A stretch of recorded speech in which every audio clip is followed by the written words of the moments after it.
CA लागू हुआ और इधर फिर से 2019 वाला माहौल बनाने की कोशिश शुरू हो गई।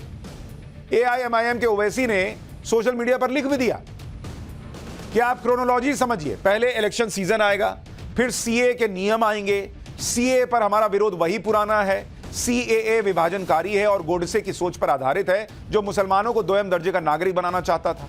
आप किसी भी सताए गए इंसान को नागरिकता दें, लेकिन नागरिकता धर्म के आधार पर नहीं होनी चाहिए। एनपीआर, एनआरसी और सीएए मकसद सिर्फ मुसलमानों को टारगेट करना है। सीएए, एनपीआर, एनआरसी का विरोध करने के लिए जो लोग सड़कों पर उतरे थे, उनके पास फिर से इसका विरोध करने के अलावा कोई विकल्प नहीं होगा। यानी ओवैसी साहब ने भड़काना शुरू कर दिया है ऑलरेडी, और जबकि एनआरसी और एनपीआर का कोई जिक्र भी नहीं हुआ है। सरकार अभी बोल भी नहीं रही है कि वो एनआरसी एनपीआर लाने वाली है, सिर्फ सीएए का नाम सुनकर भड़काना शुरू हो गया। अच्छा, कह रहे हैं कि भाई सबको, जो भी प्रताड़ित है उसको जगह दे दीजिए। बॉस, हम 140 करोड़ बैठे हैं, 140 करोड़ जो प्रताड़ित है सबको जगह देने बैठेंगे, राशन पानी कौन देगा? फिर तो भर दुनिया से बुला लीजिए कि दुनिया में जहां जो प्रताड़ित है आइए सबको दीजिए। लॉजिक नाम की कोई चीज होती है? ओवैसी क्या फिर से शाहीन बाग जैसा विरोध प्रदर्शन करवाना चाहते हैं क्या? क्योंकि जिस तरह के बयान ओवैसी और दूसरे नेता दे रहे हैं, उसे देखते हुए शाहीन बाग में सुरक्षा कड़ी कर दी गई। सीएए लागू होने के फौरन बाद दिल्ली के शाहीन बाग में सुरक्षा बढ़ा दी गई। पुलिस ने शाहीन बाग के इलाके में फ्लैग मार्च निकाला। पुलिस और प्रशासन की तैयारी पूरी है कि इस बार 2020 जैसा प्रोटेस्ट ना होने पाए, जिससे लोगों को महीनों तक परेशानी झेलनी पड़ी थी। सुप्रीम कोर्ट को दखल देना पड़ा था, और इससे भारत के मुसलमान का कुछ लेना ही देना नहीं है सीएए से। तो भारत के मुसलमानों को क्यों भड़काना भाई? पश्चिम बंगाल की सीएम ममता बनर्जी तो लगातार नागरिकता संशोधन कानून का विरोध कर रही हैं। ममता बनर्जी ने कहा कि हम सीएए के नियम देखेंगे, अगर अधिकारों का हनन हुआ, भेदभाव हुआ तो हम उसे स्वीकार नहीं करेंगे।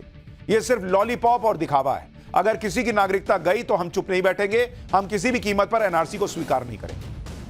भाई, सीएए में नागरिकता जानी ही नहीं है, जबरदस्ती सीएए और एनआरसी को जोड़ते हैं ये लोग ताकि मुसलमानों को भड़काया जा सके। नहीं तो जब एनआरसी लिखी नहीं, एनआरसी आई नहीं, तो सीएए और एनआरसी की बात क्यों करते हैं? वहीं सीपीआईएम के नेता मोहम्मद सलीम ने कहा कि सीएए के मुद्दे पर पीएम मोदी और ममता बनर्जी में पहले ही बात हो चुकी है और दोनों इसको लेकर राजनीति कर रहे हैं। मतलब लेफ्ट तो कह रहा है कि मोदी जी और ममता जी दोनों मिले हुए हैं। सुनिए सीपीआईएम के नेता को, फिर दिखाऊंगा कि सीएए लागू होने से बंगाल में लोग कैसे जश्न मना रहे हैं। कानून के तहत आप इतने आसानी से किसी को नागरिकता ले भी नहीं सकते, किसी को नागरिकता दे भी नहीं सकते। और ये सरकार हमेशा चाहती है कि कागज़ जमा दो, तो फिर बोलेंगे सबको सब तमाम कागजात तुम जमा दो। जो सबसे पिछड़ा हुआ, सबसे गरीब, दलित, मतुआ, नमशूद्र है, उनको ज़्यादा परेशानी होगी कि उनके पास उतने कागज़ होते नहीं हैं जो सरकार जो कागज़ देखना चाहती है। लेकिन चुनाव के वक्त वो इसलिए किए हैं, मोदी और ममता राजभवन में बैठ के बात हो गया है, दोनों का डायलॉग ठीक हो गया है। ये कहेंगे हम सीए लागू कर रहे हैं, ममता कहेगी हम सीए लागू करने नहीं देंगे।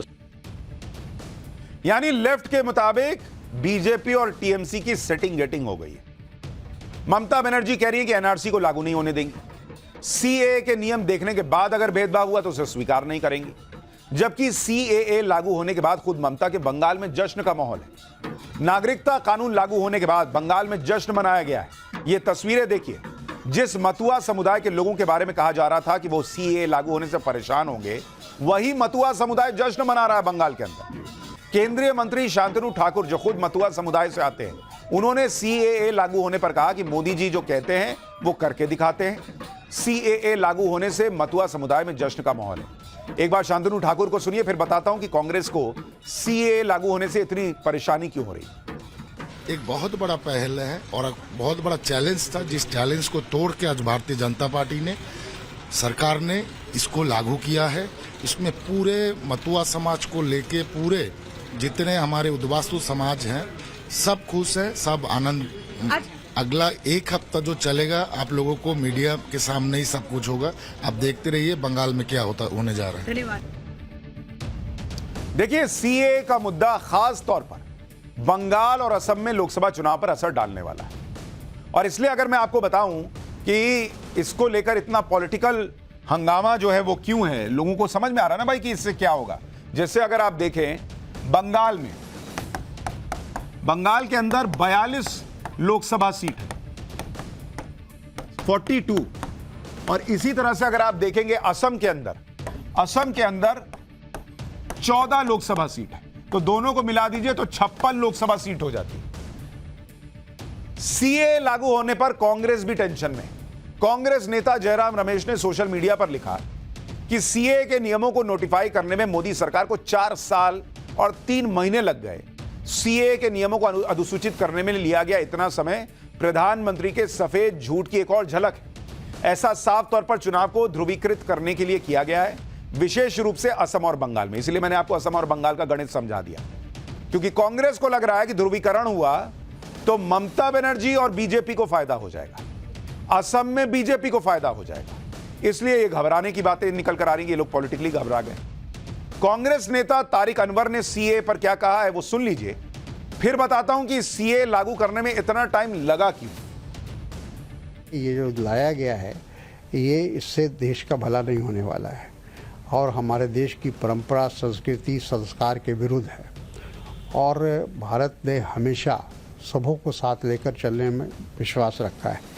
इसमें सीधे सीधे भेदभाव किया गया है इस बिल में।